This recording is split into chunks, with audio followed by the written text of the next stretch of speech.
And what we try to do is we help facilitate that. So we do the calculations, review all the information, look at your credit score, determine if you're going to qualify before you go through the process of submitting and wasting your time. And what we try to do is work with the institutions, all the major banks, all the B lending banks, in order to help facilitate getting that financing in place for our clients. Hello and welcome back to another episode of Let's Talk Money with LaMar Van Dusen. I'm your host, Tyson Van Dusen. Today we'll be speaking on newly loan programs and how you can leverage your loan into growing your business. LaMar, I want to start off with how's your day going so far? Very good. Busy. Lots of loans, lots of applications that we've been working on. So yeah, been pretty busy. We're going to speak on what are loans, because a lot of people kind of get that misconstrued. The word in itself is kind of scary to people. Yeah. And everyone just wants to hear grants, but they don't understand how you can't come across grants like that. Like grants, it's not like a thing that's everyone can get. Yeah. And why loans are actually not a bad thing, but to trust in yourself to get a loan. Yeah, more like on the business side, like business financing in general is not as scary as you think it is, right? Especially now with the pandemic. I think in order for businesses to survive, financing is key for them to get through these tough times. And so definitely loans, lines of credits, even grants, whatever's possible in order to help your business grow, that's what I would say you do. Yeah, and like you just said, with the new financing programs that's going on, especially because of COVID, it's brought some basically closer to grants than anything else right now with the type of loans that they're coming out with. Like say we're getting to later about the HASCAP, which is a 4% interest rate, and I think 10-year term. Yeah. So that's basically like it gives you, like if you get $1 million, you only have to pay $40,000 of that in interest, right? Yeah. So So just want to get into that. So for you being a financing person, what is a loan? Clarify to everybody. Yeah, as I always say, like, there's loans, there's different types of financing you can get. There's grants as well, but loans are really simple, right? There's working capital loans, there's equipment loans, and then there's things like leasehold improvement loans, right? So leasehold improvements are, I always like to say, anything that's related to improving your facility. So that's carpeting, plumbing, drywall, anything that's more of a decorative thing that you can see. And then there's equipment loan, and that's anything from technology, trucks, trailers, forklifts, anything that is equipment related to your business. And then the last one is working capital, right? Working capital is anything that is related to getting the operations going for your business. So that can be marketing, hiring, any expenses for your business, inventory. That's all capital that's going towards the working operations of your business. And that is probably most challenging to get, because at the end of the day, when you spend that money, there's no recourse for the lender to actually get the money back. Whereas if you're buying equipment or if you're renovating your space, at least there's some sort of recourse. If I am going to try and get my money back from you, I can put a lien on your building, I can put a lien on the equipment, anything that I can do. But when you take a loan for capital and you buy that inventory or you spend money on labor, I can't, as the person lending you money, go and get, that labor recourse or anything like that. Yeah, so there's no assets to recoup. Yeah. So that's probably the hardest thing to get for businesses, and especially during the pandemic right now. Obviously the banks aren't really looking to give working capital, but there are definitely programs that are out there that are helping these small businesses, that are supported by the federal government, that are helping businesses get through these tough times. Yeah, and for you running your business, what do you think is the number one issue people have when trying to approach for a loan or financing in general? I mean, financial education is very important when you are a business owner. So understanding your business credit, understanding your personal credit, understanding your financials. There's two financial statements that you want to look at. There's the profit and loss statement, and then there's your balance sheet. And those are critical things when you're applying for financing, because if you were lending a friend money and that friend you knew wasn't good at paying back people, you probably wouldn't give them any money, right? And so the bank looks at it the same way. They say, okay, can this person pay it back based on their strength of their self and their business? And if they can, then we're likely to give them money But if they have bad credit, or if they basically their business isn't strong, then how could I support basically giving that business any money, right? For sure. So with that, all that being said, let's speak about the current loan programs that are going out right now. Especially some of them have already passed the deadline. Yeah. But there's still some great loan programs that are available for COVID support since it's been going on. Yeah. So let's run through currently what's going on. So we have the BCAP program. Yeah. Can you speak a little bit on that program and what it offers and basically what the questions I'd like you to answer is how much do you get? Mm-hmm. What's the interest rate? Yeah. And what's the term of the payment? Yep. And also who would it be for? Yeah, so during this pandemic, obviously working capital, as we talked about, was the hardest thing to come by. Mm-hmm. And so the government worked out this program with essentially the banks originally, where they said, based on your need for working capital over the next 18 months, give us an idea of what your projections will be as far as your working capital goes. So that's your labor, inventory, operating expenses, anything that's related to that, and anticipate what you're going to need over the next 18 months. And based on your need, we'll give you a term loan of 5 to 7 years. At a rate of anywhere between 5 to 10%, it would be factoring on your credit, the strength of the business. But those two things or three things would then allow you to get a loan for a period of time to cover your operating expenses for the next 18 months.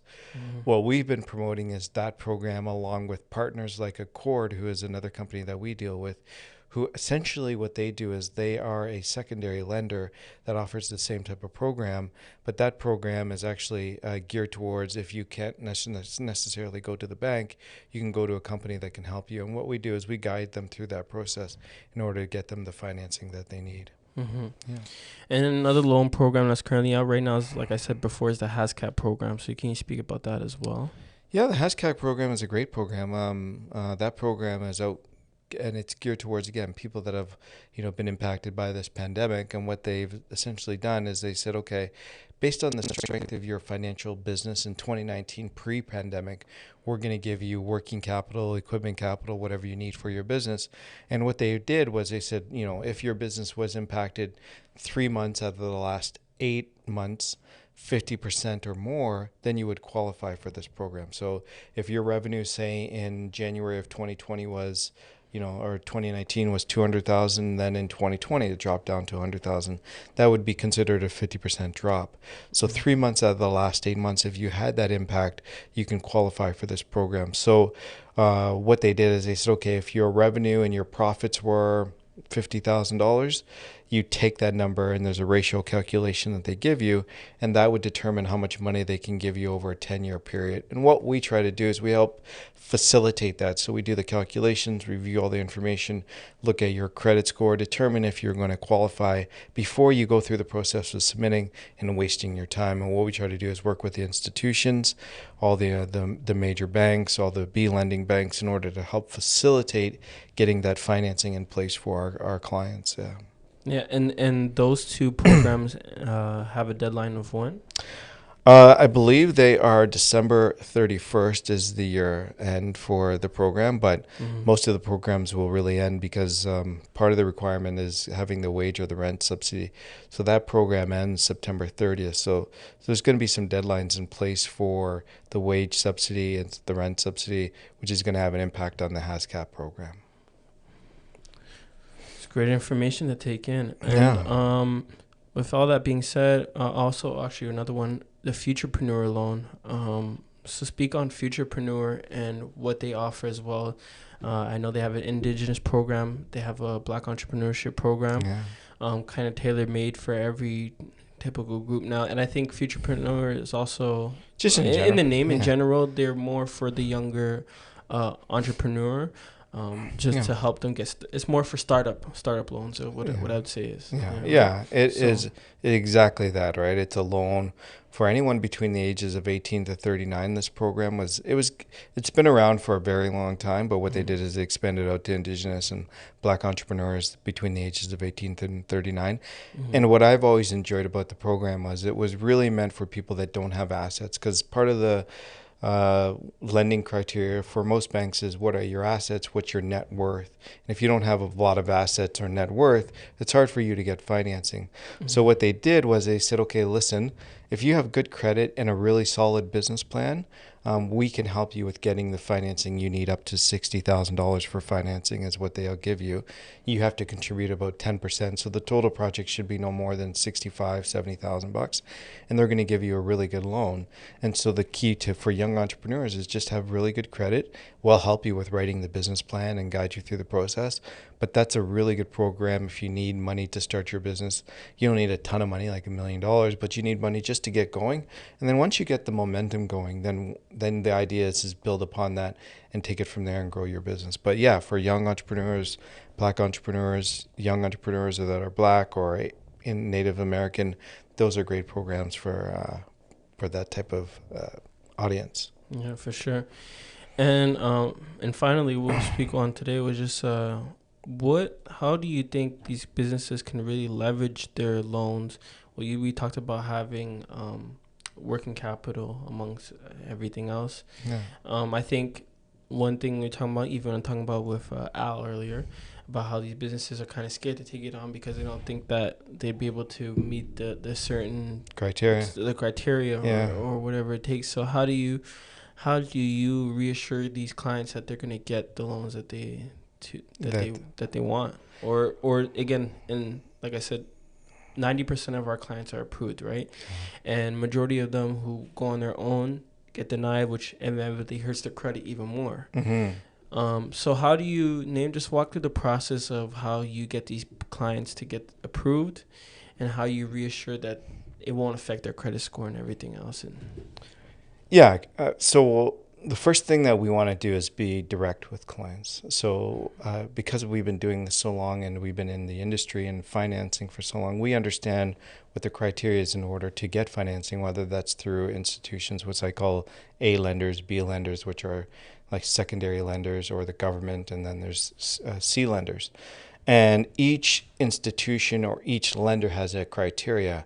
And what we want to do is understand what the criteria is in order for that lender. So say, for example, the banks are looking for, have you been in business for 2 years? What's your financial strength of your business look like? What's your financial strength of you? How does it look? What's your credit score? So I always ask the key questions, what is your credit score? What is your net worth? How long have you been in business? What do you need the money for? And, what's the strength of your overall financial strength of your business?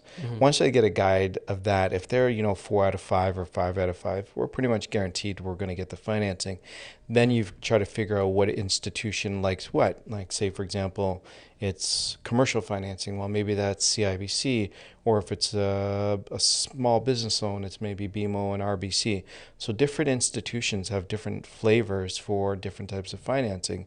And what our role and our goal is to find where's the best fit for you, because your business is going to be tailored for a specific bank, and we're just trying to marry that relationship so that you get the approval. And what we try to do is we go through it. Like the idea of underwriting, or what we call underwriting, is essentially analyzing a deal to make sure that before we bring it to an institution, to a lender, that we've done 90% of the legwork to say, we've verified their credit through Equifax. We've checked the strength of their business or their business plan. We help them write their business plan. We check their assets. We've checked basically their cash flow, their contribution, and they meet the criteria. Based on that, we recommend this client to you. And now the bank or the institution or the lender says, man, thank you for bringing us a really solid client. And because you've done 90% of the legwork, it makes it a lot easier for us to go through the analysis and then get the approval. So we do that on every level. So when we see a client that doesn't meet the requirements or doesn't fit, I always say to them, hey, listen, your credit, you're not going to qualify, or you don't have the assets, or all the things that maybe you would need to qualify, they're not hitting the mark. So I tell them up front, maybe what you need to do is bring in a co-signer, someone that has those things, the assets or the credit score. Or maybe basically you need to wait until you've got good credit, or you've got the things that you need to do, maybe 6 months. So we give them a guidance to plan so that maybe they can't do it today, but maybe 6 months from now they're able to build up in order to get the things that they need in order to qualify. That's perfect. And so just to edge it off on like an advice or a tip, what was some advice or tip guidance you give to these people in order to prepare for, like, ready to get for financing? What is somebody who can't or necessarily doesn't want to, maybe who are just watching and doesn't want to have that thing, what is something you would advise somebody to do to, again, be prepared for a thing, right? So you talk about what's the most critical thing. Would it be credit then, or would it be? I always tell people, like, what do you need the money for? Like, what's the purpose of this? If this is going to make your business better, analyze that. That's the most important thing. Like, I always tell people, I say, well, what do you need money? What's the money for? Like, is it for equipment? Is it for leasehold improvements? Is it going to be for working capital like inventory? And if you take on this loan, are you going to be able to, number one, pay it back? But is it going to make you and your business better? And that's something that you have to analyze for yourself. You know, you've had people come to me and say, well, I want money for my business, but what are you going to do with it? Well, I'm going to buy a house. Well, that's not going to help.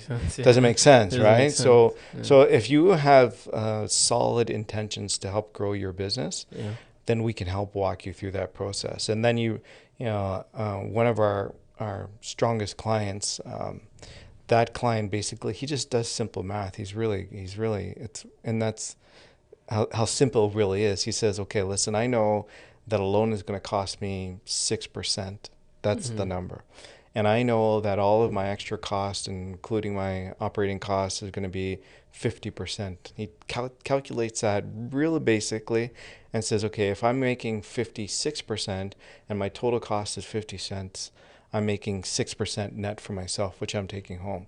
Now, 6% on $100 is $6, but 6% on $1 million is a lot of money, right? And if you're doing $10 million, then it becomes a lot of money. So if you're $60,000. Yeah. So for me and for him, which I like, is to keep it simple. Figure out what the cost is for borrowing. Figure out what you're going to be selling your product for. Figure out what all your other expenses are. Calculate all of those things, and then if you're making money based on that, then I would say take it. And if you do the analysis and it doesn't make sense, then you may not want to take the loan or the line of credit. Yeah, for sure. And I think that's the whole purpose of what Phoenix does. I think Phoenix, again, it's helping, in a lot of cases, telling somebody, give me money because I'm gonna go and do something and just trust me on it. It's not really working, especially with a bank. They need to understand all the criteria, which is credit score, which is your previous history, how you've been doing. Like you said, even them, they want to know what are you going to do with it. Or that's why working capital is very difficult, because if it just says, give me money and I'm going to go put in my business, well, what are you going to do with it? How are you going to get the money back? These are all important questions you should answer yourself before even going out to someone to seek that advice or seek that money. Because again, like I said, a lot of these times, planning for the future is really what makes you more confident to go and get these loans. Because like you just said, he does a simple math. If he says, well, I'm going to make 56%, I know I'm getting 6%. Why am I worried about like getting this loan? I'm not going to cover it. If he knows he's going to be able to cover that loan. For this, right?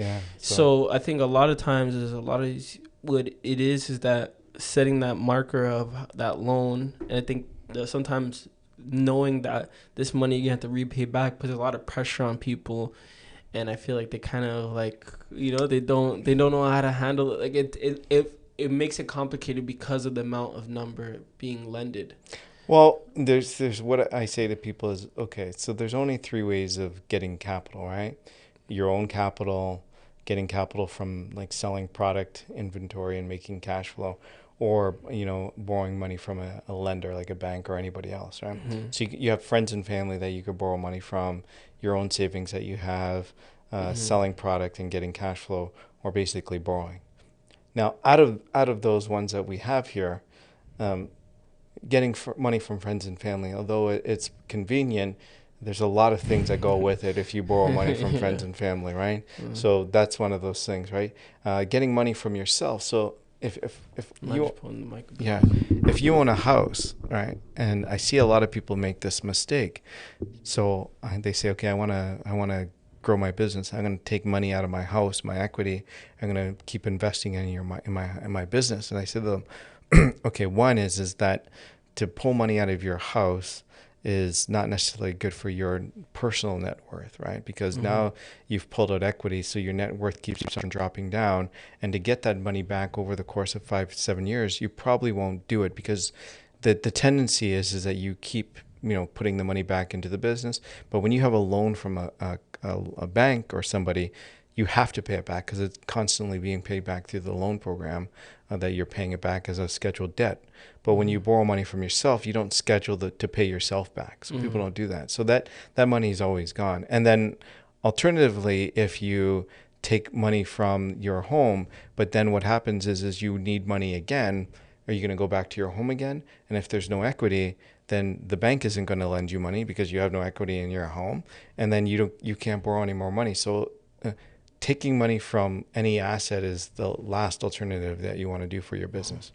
Business funding, you want the asset to grow, and also you want the asset when other stuff goes, because that's what you can give away is the assets. I think assets are important, not only for yourself when stuff goes left, but also for the bank in itself. They're looking at you of what assets you got or how much you're worth. These are all important factors into going on.